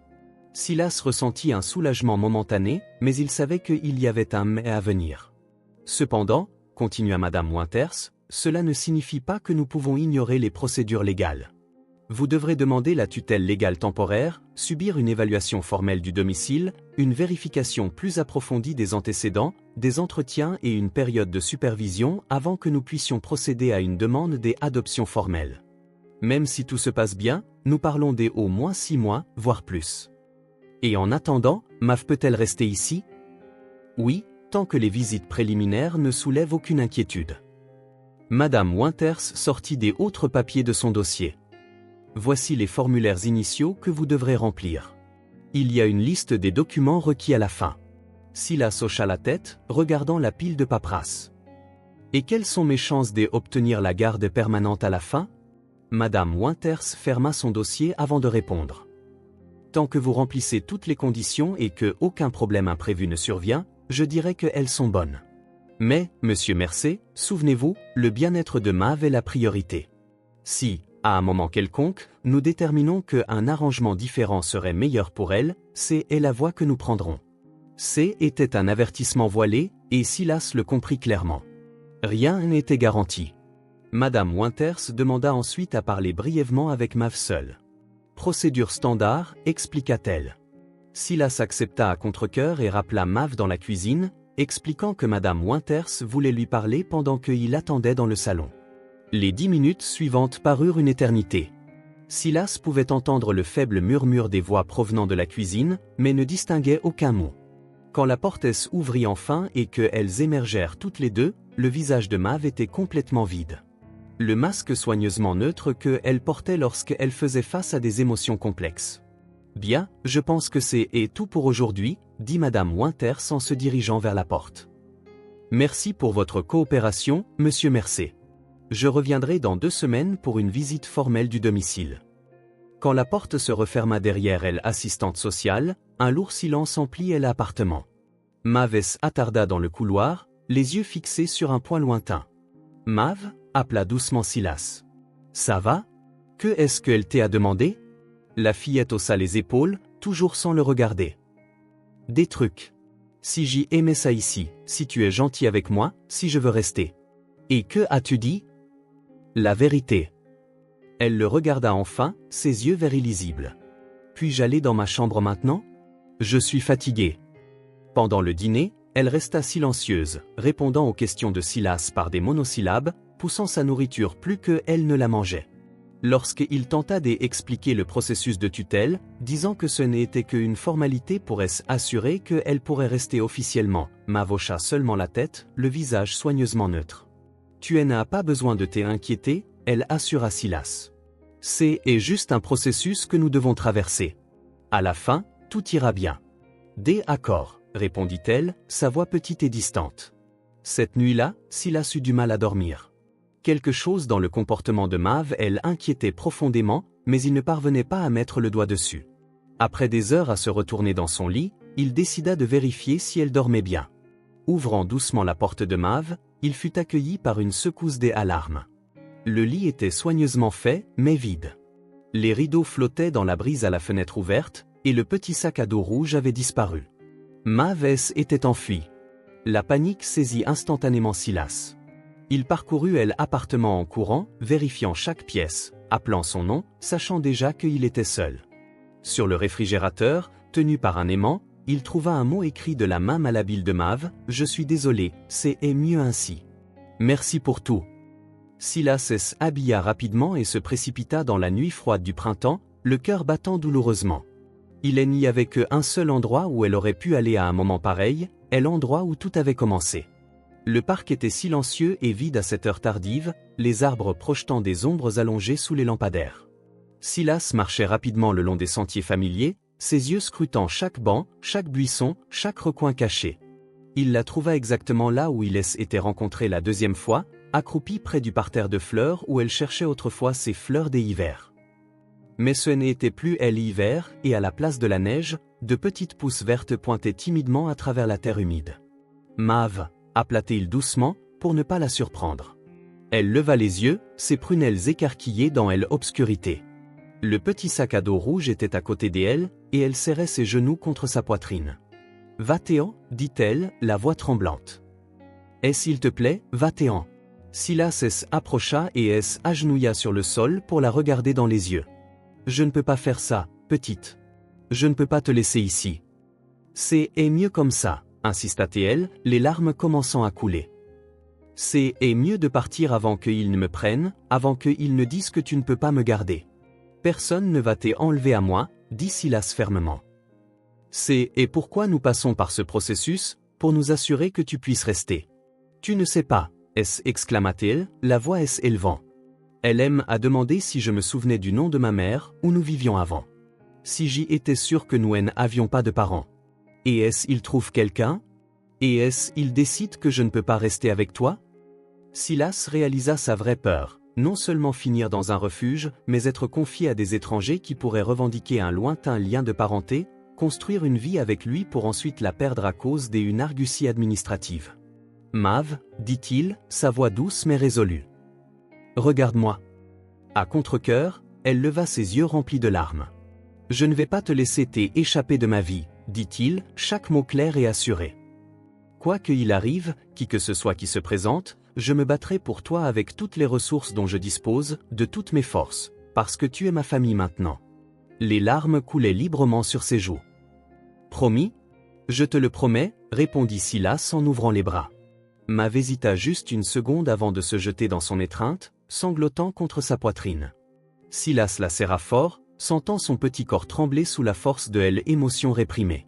« Rentrons à la maison » murmura-t-il une fois que les sanglots commencèrent à se calmer. « Il commence à faire froid ici. » Mav hocha la tête contre sa poitrine, s'accrochant toujours à lui. Silas se leva, la prenant dans un bras et attrapant le petit sac à dos rouge de l'autre. Tandis qu'il retournait à l'appartement sous les étoiles silencieuses, il savait que la route à venir serait difficile, remplie de formulaires, des entretiens et des évaluations. Mais il savait aussi, avec une certitude qui dépassait la raison, que, à la fin, ils resteraient ensemble. Parce que parfois, les familles ne sont pas formées par le sang ou les documents officiels, mais par des cœurs qui choisissent de rester ensemble, quoi qu'il arrive. Le bureau de maître Thomas Bennett se trouvait au 20e étage d'un immeuble du centre-ville. À travers les grandes fenêtres, on pouvait voir un panorama impressionnant des gratte-ciel environnants, mais Silas remarqua à peine la vue. Son attention était fixée sur l'homme des âges mûrs assis en face de lui, parcourant les documents étalés sur un bureau en acajou poli. « Eh bien, monsieur Mercé, la paperasse semble en ordre, » dit l'avocat, ajustant ses lunettes tout en parcourant les pages. Les visites à domicile ont été effectuées avec des évaluations positives. La vérification des antécédents est revenue vierge, et les entretiens avec Mav indiquent clairement qu'elle est bien adaptée et heureuse dans votre foyer. Silas hocha la tête, ressentant un mélange d'anxiété et d'espoir. Les 8 dernières semaines avaient été des montagnes russes émotionnelles. Après la tentative de fugue de Mav, il était jeté corps et âme dans le processus de tutelle légale, déterminé à assurer qu'elle ne se sentirait plus jamais effrayée d'être emmenée. « Et les prochaines étapes ?» demanda-t-il. Madame Winters a mentionné que nous pourrions envisager une adoption plénière une fois la tutelle temporaire accordée, au lieu d'attendre les 6 mois complets. L'avocat croisa les doigts sur les documents. Oui, c'est possible. Étant donné les circonstances particulières, pas de parents connus, le lien établi entre vous deux, et le fait que Mav est essentiellement sous votre garde depuis 7 mois, nous pouvons demander un calendrier accéléré au juge. Il marqua une pause. Je dois souligner, cependant, que ce n'est pas garanti. Beaucoup dépend du juge assigné à l'affaire. Silas se pencha en avant, sa voix calme mais intense. Je ferai tout ce qu'il faut, maître Bennett. Je veux qu'elle soit ma fille, légalement, officiellement, définitivement. Il prit une profonde inspiration. Elle est déjà, de toutes les manières qui compte vraiment. Nous avons juste besoin que les papiers le reflètent. L'avocat considéra son client un moment, notant la détermination dans ses yeux. Bennett avait traité de nombreux cas d'adoption au cours de sa carrière, mais il avait rarement vu un tel niveau d'engagement. « Je comprends parfaitement, monsieur Mercé, » répondit-il. Et franchement, après tout ce que j'y ai vu jusqu'à présent, je crois que nous avons un dossier solide. Je vais préparer immédiatement la requête d'adoption plénière, à déposer dès que la tutelle temporaire sera accordée. Il ajusta de nouveau ses lunettes. Il y a encore une chose que j'aimerais vous demander. Oui. Concernant le nom de Mav, lorsqu'elle adoption sera finalisée, souhaiteriez-vous changer son nom de famille? Est assez courant dans ce genre de cas. La question surprit Silas, bien que, avec le recul, il réalisa qu'elle était prévisible. Mav Mercé, dit-il, testant le son. Un sourire apparut sur son visage. Oui, j'aimerais ça. Si elle le veut aussi, bien sûr. Excellent, acquiesça Bennett en prenant une note. Nous inclurons cela dans la requête. Nous aurons besoin de son consentement formel pendant le processus, mais cela ne devrait pas poser de problème étant donné ce que nous savons de votre relation. Ce que ni elle un ni elle autre ne savait, c'est que à l'extérieur, dans le couloir, Mav était assise tranquillement sur une chaise, ses jambes ballant au-dessus du sol. Quand Silas avait mentionné le rendez-vous chez l'avocat ce matin-là, elle avait demandé à venir, disant qu'elle ne voulait pas rester avec la baby-sitter. La vérité était qu'elle voulait être présente, assister à ce qui se passait dans sa vie, même si ce n'était qu'en attendant à l'extérieur. La porte du bureau était légèrement entr'ouverte. Pas intentionnellement, mais assez pour que des bribes de la conversation se glissent dans le couloir. C'est ainsi que Mav entendit les mots de Silas. Simple, direct, qui changeait la vie, je veux qu'elle soit ma fille. 6 mots qui modifiaient tout. Mav sentit quelque chose d'étrange dans sa poitrine, comme si son cœur avait trébuché un instant avant de reprendre son rythme. Pendant les mois où elle avait vécu avec Silas, une partie des LS était toujours attendue à ce que tout se termine. Il se lasserait d'elle. Le système la reprendrait. La vie temporaire qu'il partageait arriverait à sa conclusion inévitable. Mais maintenant, pour la première fois, LS autorisa à envisager la possibilité. Peut-être que je vais rester pour toujours. La réceptionniste assise à un bureau de l'autre côté du couloir sourit gentiment à Mav. Tout va bien, ma puce? Veux-tu que je t'apporte un verre d'eau? Mav secoua la tête, incapable de parler. Elle était trop concentrée sur le nouveau sentiment qui grandissait en elle, quelque chose que, si elle avait eu plus d'expérience avec les émotions positives, elle aurait reconnu comme de l'espoir. Quand Silas sortit du bureau quelques minutes plus tard, il trouva Mav apparemment absorbée par un livre qu'elle avait apporté dans son sac à dos. Il remarqua la légère rougeur sur ses joues ou l'éclat inhabituel dans ses yeux, il ne dit rien. Tout est réglé ici, dit-il joyeusement. que dirais-tu d'aller déjeuner à cet endroit avec les milkshakes que tu aimes? Mav hocha la tête, rangeant soigneusement son livre. En se dirigeant vers l'ascenseur, elle tint la main de Silas, un geste devenu une seconde nature, et la serra un peu plus fort que d'habitude. L'appel arriva le lendemain matin alors que Silas préparait le petit déjeuner et que Mav finissait de se préparer pour l'école. Silas, dit la voix à elle autre bout du fil, autoritaire et directe. J'ai besoin de te voir à mon bureau ce matin. Affaire urgente. Édouard Mercé, à 60 ans, était l'incarnation même du dirigeant à succès. Fondateur et PDG de Mercé Financial, il dirigeait un des fonds d'investissement les plus respectés de la ville avec la même discipline de fer qu'il appliquait à chaque aspect de sa vie. Son bureau, au dernier étage de l'immeuble de l'entreprise, était un monument à sa vision du succès, minimaliste, immaculé, entièrement axé sur l'efficacité et les résultats. Silas arriva à 10 heures précises, comme demandé. Son père se tenait près de la fenêtre, contemplant la ville en contrebas comme un général inspectant un champ de bataille. « Assieds-toi » dit Édouard sans se retourner. Silas obéit, observant le dos droit de son père, les cheveux gris parfaitement taillés, les larges épaules sous un costume italien taillé sur mesure.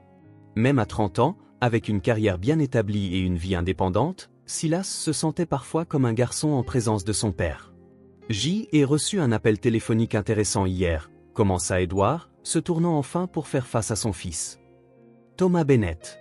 Apparemment, tu es engagé pour une procédure d'adoption. » Il se déplaça pour s'asseoir derrière son imposant bureau. « Je ne pensais pas entendre parler d'une telle chose par un avocat des affaires avec qui je joue occasionnellement au golf. » Silas garda son regard fixe. J'ai allais en parler une fois le processus plus avancé. Plus avancé? Édouard haussa les sourcils. Après ce que je comprends, tu héberges cet enfant depuis des mois. Sans parler du fait que tu es sur le point de devenir père célibataire à 30 ans, tout en occupant un poste crucial dans notre entreprise pendant la plus grande fusion de notre histoire. Il marqua une pause, étudiant son fils. Cela ne ressemble pas au genre de décision que l'on cache à sa famille. Ce n'était pas intentionnel, répondit Silas. Tout est passé progressivement, et puis, la vie est compliquée. Édouard laissa échapper un soupir qui semblait chargé de décennies de frustration. Silas, j'ai toujours admiré ton intelligence, mais parfois je me demande si tu utilises cette intelligence pour prendre des décisions sages. Il ouvrit un dossier sur son bureau, le même que Bennett avait envoyé, détaillant le processus d'adoption. Une fillette de 6 ans, pas de famille connue, trouvée vendant des fleurs dans la rue. Il referma brusquement le dossier. As-tu réfléchi aux implications, à l'engagement à long terme, aux sacrifices requis? Oui, répondit simplement Silas. J'y ai pensé à tout ça. Et ton travail? As-tu la moindre idée du nombre des heures qu'il faut pour élever correctement un enfant? Des heures qui seront retirées à ta carrière, à ton avenir dans cette entreprise. Édouard se pencha en avant, baissant la voix. Es-tu prêt à gâcher ta carrière pour un enfant? La question resta suspendue en LR entre eux, chargée non seulement des mots, mais de tout ce qui n'était pas dit. L'héritage que Édouard avait construit, les attentes qu'il avait toujours eues pour son fils unique, le chemin qu'il avait méticuleusement tracé depuis que Silas était enfant. Silas regarda son père un long moment, voyant au-delà de la façade sévère du dirigeant l'homme qui avait élevé seul un fils après avoir perdu sa femme trop tôt. Un homme qui, à sa manière limitée, avait aimé et protégé son enfant sans jamais vraiment savoir comment l'exprimer. « Papa, dit enfin Silas, sa voix calme et assurée. Te souviens-tu de ce que tu m'as dit quand j'avais 10 ans et que je t'ai demandé pourquoi tu travaillais autant? » Édouard fronça les sourcils, surpris par le changement de sujet. Pas spécifiquement. Tu as dit que tu travaillais pour construire quelque chose qui durerait, quelque chose qui ferait une différence dans le monde. Silas marqua une pause. Peut-être avons-nous des interprétations différentes de ce que signifie faire une différence. Mais rencontrer Mav, prendre soin d'elle, la voir grandir chaque jour, cela a changé ma perception de ce qui compte vraiment. Silas, j'y ai hérité du bon cœur de maman, continua doucement Silas, le coupant. Et avec ce cœur, je vais faire une différence dans sa vie. Tout comme toi, à ta manière, tu as fait une différence dans la mienne. Édouard se renversa dans son fauteuil, son expression illisible. Un instant, il sembla qu'il allait répliquer, comme c'était son habitude lorsqu'il était défié. Mais quelque chose dans les yeux de Silas, une détermination tranquille, une certitude au-delà de la logique, le fit hésiter. « Tu as déjà pris ta décision, dit finalement Édouard. Non pas comme une question, mais comme une affirmation. Oui, confirma Silas. Mav a besoin de moi, et à ma surprise, J ai découvert que J ait besoin d'elle aussi. Le silence s'installa entre eux. Non pas le silence tendu de leurs désaccords habituels, mais quelque chose de différent, de presque réfléchi. Ta mère, elle aurait aimé, dit soudain Édouard, surprenant Silas. Il était rare que son père évoque sa défunte femme sans y être invité. Elle a toujours eu un faible pour les causes perdues et les cœurs blessés. Mav n'est pas une cause perdue, répondit fermement Silas. C'est juste une enfant qui a besoin d'un foyer. Édouard étudia son fils un long moment, comme il le voyait sous un nouveau jour. Eh bien, dit-il enfin, je suppose que nous devrons ajuster ta charge de travail pour tenir compte de tes nouvelles responsabilités. Il éclaircit la gorge, reprenant un ton pragmatique. Je parlerai à Richardson pour réaffecter certains des projets moins critiques, et peut-être pourrons-nous organiser un travail à distance partielle. Silas cligna des yeux, momentanément stupéfait par ce revirement inattendu. Ce serait vraiment utile, parvint-il à dire.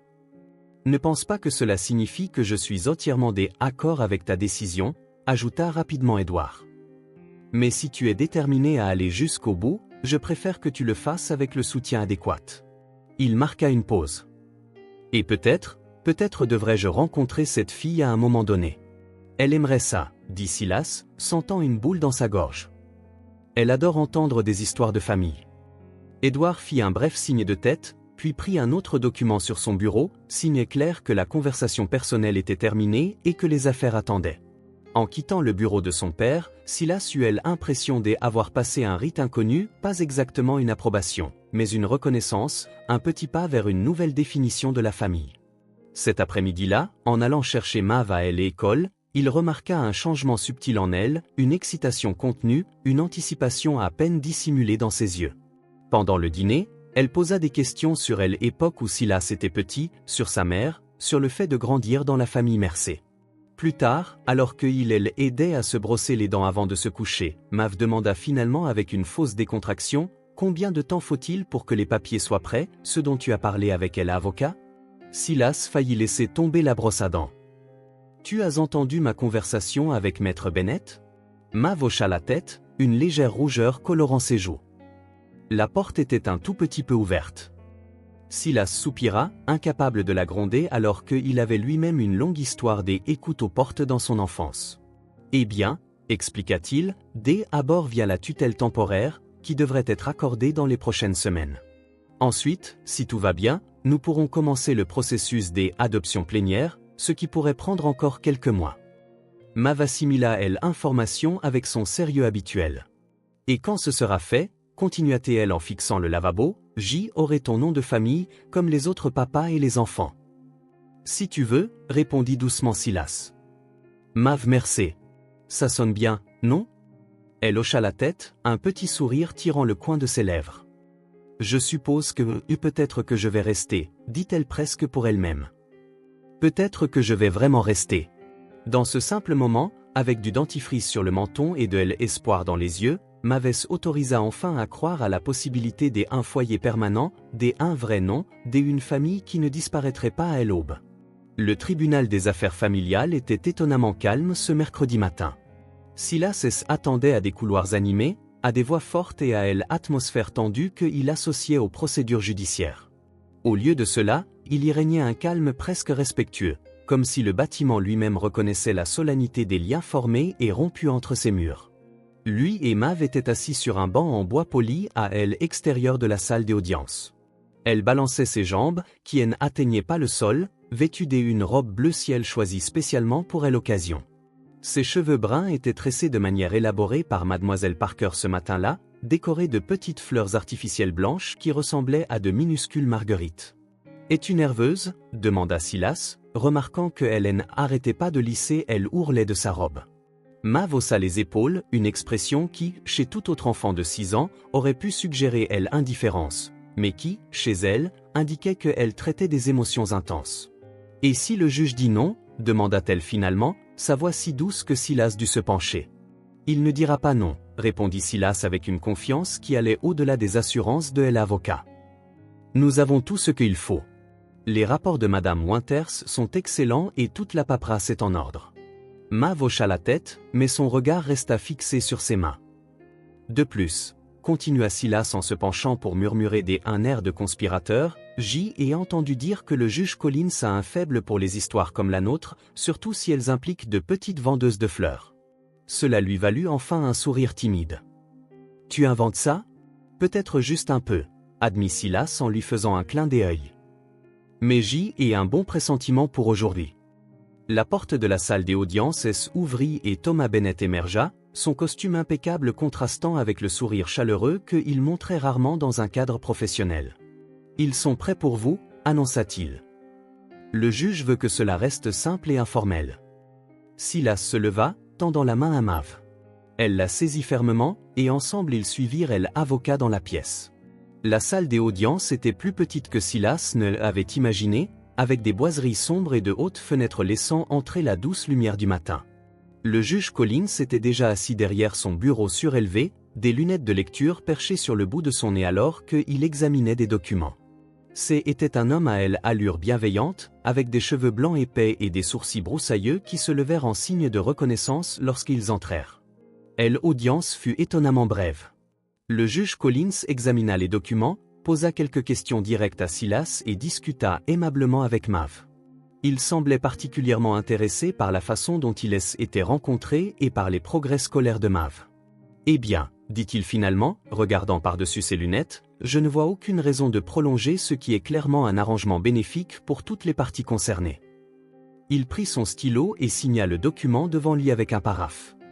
« Par l'autorité qui m'est conférée par l'État, je déclare par la présente Mav être votre fille, Monsieur Mercé, avec tous les droits et responsabilités que cela implique. » Et ainsi, en moins de 30 minutes, ce qui avait commencé avec une petite fille vendant des fleurs dans la neige et un homme seul cherchant un sens au-delà du travail se termina par la formation d'une nouvelle famille, formellement et légalement reconnue. À l'extérieur du palais de justice, sous un ciel des automnes exceptionnellement bleu, Silas, Mav et Bennett dirent au revoir à Madame Winters, qui serra fermement la main de Silas. « Félicitations, dit-elle avec plus de chaleur que Hélène en avait montré lors de ses visites officielles. C'est le genre de résultat que nous nous efforçons d'obtenir. » Une fois que tout le monde fut parti, Silas s'agenouilla devant Mav, sortant une enveloppe officielle de la poche de son costume. « C'est pour toi, dit-il en la lui tendant. C'est ta copie. » Avec un soin quasi respectueux, Mav ouvrit l'enveloppe et en sortit le certificat d'adoption. Ses yeux parcoururent le texte officiel, les sceaux, les signatures, mais surtout le nom imprimé en lettres sombres et formelles, Mav Mercé. « C'est officiel, murmura-t-elle, touchant les lettres comme pour vérifier qu'elles étaient réelles. « J est un vrai nom de famille maintenant. »« Tu as toujours eu un vrai nom, dit Silas doucement. »« Mais maintenant, nous partageons le même. » Mav continua d'étudier le document pendant quelques instants encore, son petit visage sérieux. Puis, sans lever le regard, elle demanda d'une voix si douce qu'elle faillit se perdre dans le bruit de la rue, « Puis-je t'appeler papa maintenant ?» La question frappa Silas comme une vague, non pas de choc, mais d'émotions pures. Tout au long du processus, ils avaient discuté des aspects pratiques de l'adoption et changement de nom, aspects légaux, ce que signifiait être une famille officielle. Mais jamais il n'avait poussé Mav à appeler par un nom spécifique. « Oui, répondit-il, sa propre voix soudainement rauque. « Si tu veux. » Enfin, elle leva les yeux du papier, rencontrant les siens. « Je veux. » Deux mots simples, porteurs du poids un choix délibéré, un cœur qui avait trouvé sa place dans le monde. Silas déglutit, la gorge nouée. « Eh bien, dans ce cas, je pense que nous devons fêter ça comme il se doit, » dit-il en se levant et en lui offrant la main. « Que dirais-tu d'aller à ce glacier que tu aimes? Celui avec 50 parfums ?» Le sourire de Mav s'élargit. « Puis-je prendre 2 parfums différents? »« Aujourd'hui, tu peux en prendre 3, répondit Silas, provoquant un hoquet de joie. Le glacier n'était qu'à quelques pâtés de maison du palais de justice, dans une rue bordée des arbres où les feuilles commençaient à peine à montrer les teintes dorées et rouges de l'automne. Ils marchaient main dans la main, balançant occasionnellement leurs bras dans un rythme confortable qu'ils avaient développé au fil des mois. Au magasin, Mav considéra sérieusement chaque option dans la vitrine givrée, décidant finalement pour fraises, menthe chocolatée et vanille avec des morceaux de biscuits. Silas choisit un parfum de café plus simple et y laisse assis près de la fenêtre, regardant les gens passer tout en savourant leur coupe glacée. « À quoi penses-tu » demanda Silas, remarquant l'expression contemplative de Mav alors qu'elle jouait avec une cuillerée de glace à la fraise. Elle réfléchit un moment avant de répondre « Je pense que j'y étais censé rester ». La simplicité et la profondeur de la déclaration prirent Silas au dépourvu. « Comment ça ? Quand je vivais dans la rue, expliqua-t-elle, toujours concentrée sur sa glace, je devais toujours quitter le refuge quand il était trop plein. La bibliothèque quand elle fermait, les endroits chauds quand les gens réalisaient que j'étais là. » Elle leva alors les yeux. Je n'appartenais jamais vraiment à nulle part. Pas pour de vrai. Mais maintenant. Elle agita vaguement sa cuillère, indiquant l'espace entre eux. Maintenant, je sais que j'y étais censé rester avec toi, dans notre maison. Une certitude si profonde venant de quelqu'un des aussi jeunes laissa Silas momentanément sans voix. Au lieu de cela, il tendit la main par-dessus la table et lui serra doucement la sienne. Oui, dit-il enfin. Tu étais censé rester. Nous étions tous les deux. Le lendemain matin, ils commencèrent un nouveau rituel. Silas accrocha le certificat des adoptions encadré au mur de la chambre de Mav, à côté des dessins et des photos qui décoraient déjà l'espace. Puis ils se dirigèrent ensemble vers la cuisine pour préparer un petit déjeuner spécial de pancakes aux myrtilles, son préféré. « Es-tu sûr de ne pas vouloir attendre la semaine prochaine pour commencer la nouvelle école » demanda Silas en mettant la table. Après l'adoption, ils avaient décidé que Mav changerait pour une école plus proche de chez eux. La précédente, bien que bonne, avait été choisie à la hâte alors que Mav était encore dans une situation temporaire. Maintenant, avec tout des officiels, cela semblait le bon moment pour un changement plus réfléchi. « Je suis sûr, » répondit fermement Mav, aidant à disposer les couverts. « Je veux commencer tout de suite avec mon nouveau nom. » L'école primaire Oakwood n'était que à 4 pâtés de maison de leur appartement, un bâtiment en briques rouges avec de grandes fenêtres et une cour arborée où les enfants couraient et jouaient déjà à leur arrivée. Mav portait son nouvel uniforme, une jupe à carreaux, une chemise blanche et un blazer bleu marine, et portait un sac à dos qu'ils avaient choisi ensemble, brodé de petites fleurs. « Souviens-toi de ce dont nous avons convenu, » dit Silas, ajustant une bretelle de son sac à dos. « Si tu te sens seul ou si quelque chose ne te plaît pas, tu peux m'appeler et je viendrai te chercher. » « Je sais, papa, » répondit-elle, les mots encore nouveaux sur sa langue mais sonnant plus naturels chaque jour. « Mais ça ira. J'y ai rencontré la classe et ma maîtresse hier. » Silas hocha la tête, admirant la résilience et le courage de cette petite personne qui était maintenant officiellement sa fille. « D'accord, je serai là à 15 heures pour venir te chercher. » Mav hocha la tête, puis, dans un geste qui surprit Silas, ouvrit les bras pour un câlin. Il l'enveloppa dans ses bras, sentant son poids léger contre lui, l'odeur de shampoing à la fraise dans ses cheveux. « Passe une bonne journée, Mav merci, » murmura-t-il au sommet de sa tête. Elle se recula en souriant. « Toi aussi, papa. » Puis elle se tourna et franchit la grille avec assurance, sa petite silhouette se fondant bientôt parmi les dizaines des enfants en uniforme dans la cour de l'école. Silas resta quelques minutes de plus, la regardant jusqu'à ce que la cloche sonne et que les enfants se mettent en rang pour entrer. Ce n'est que alors qu'il partit travailler, ressentant une étrange sensation de légèreté, comme si un fardeau qu'il avait porté si longtemps avait enfin trouvé sa juste place. Au bureau, Edouard Mercé arrêta devant le bureau de Silas en milieu de matinée, marquant une brève pause sur le seuil. « Alors » demanda-t-il dans le style laconique qui caractérisait leurs interactions professionnelles. « C'est fait, » répondit Silas, incapable de cacher un sourire. « Elle est officiellement une Mercé maintenant. » Quelque chose vacilla sur le visage de son père, peut-être de la fierté, peut-être de l'acceptation, avant qu'il ne fasse un signe de tête sec. « Bien, » dit-il simplement. « Ta mère aurait été fière. » Et sans attendre de réponse, il continua son chemin. Venant des Edouard Mercé, c'était ce qui se rapprochait le plus d'une bénédiction que Silas pouvait espérer. 15 heures mit une éternité à arriver, mais finalement, Silas était de retour à la grille de l'école, cherchant Mav parmi les enfants qui sortaient en groupe bruyant. Quand il la vit, son cœur bondit. Elle arriva en courant, le visage illuminé d'un sourire qui semblait éclairer toute la cour, son blazer noué nonchalamment autour de sa taille et quelques mèches de cheveux échappant de sa tresse. « Papa !» aplatait-elle en se jetant dans ses bras avec une force qui faillit le renverser. Devine quoi? Je me suis fait 2 amies, Emma et Sophia, et mademoiselle Campbell a dit que mon dessin était le meilleur de la classe, et il y a une tortue dans la salle qui s'appelle Franklin et je vais pouvoir aider à M en occuper le vendredi. Les mots jaillirent dans un torrent excité, contrastant vivement avec elle enfant lasse et réservé qu'il avait rencontré des mois auparavant. Silas écouta chaque détail, chaque nom, chaque petite aventure de sa première journée alors qu'il rentrait à la maison main dans la main. Il y a aussi un club de jardinage après la classe le mardi, continua Mav, arrêtant à peine pour respirer. Mademoiselle Campbell a dit que je pouvais m'inscrire si tu signes un formulaire. Il plante des fleurs et des légumes dans le jardin de l'école. Puis-je, papa? S'il te plaît? Bien sûr que tu peux, répondit Silas en riant de son excitation. Ça a l'air parfait pour toi. Leur retour à la maison fut rempli des autres histoires de la journée. Chaque mot, chaque geste de Mav exsudait une confiance et une joie qui emplissaient le cœur de Silas de gratitude. C'était l'enfance qu'elle méritait. Sûre, enrichissante, pleine de nouvelles découvertes et d'amitiés.